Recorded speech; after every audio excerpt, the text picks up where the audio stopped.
ninka waan doonaya aniga doonaya arko generaalka ninka xidiglaa dadka celcelinayay oo saraakiil badan cidhiidhi geliyay waxaan garanaya saraakiishan isku aragnay waxaa ka mid ahaa nin Leyle la odhan jiray Ibrahim iyo waa ka mid ahaa saraakiil badan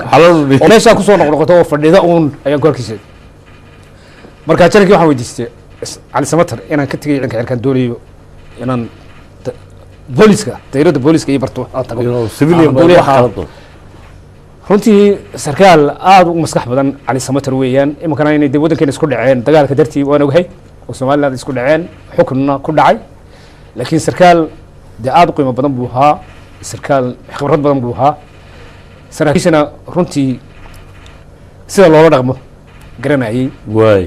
su-aashii aad baad weydiin lahayd bay weydiin wuxuu soo ma ogid inaad nin duuliyaho lagu soo tabcay oo kharash badan ku baxay oo dalkiisu u baahan yahay tahay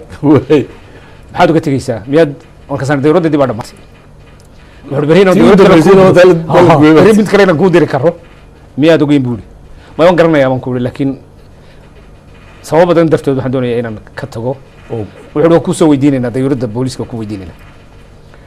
waa la ii weydiiyey fariintii waxay noqotay kuma hayno waay anigoo iska fadhiyo maayaantii dambe la yidhi waxaa soo kaca gaan tegayaa talyaaniga tegaysaa waay waxaan war talyaani ma wana waa dayacday muddo badan baa isku kala sahaydeen rag badan oo talyaani muddo badan waa joogtay kulle mala waa laga soo celinaya meesha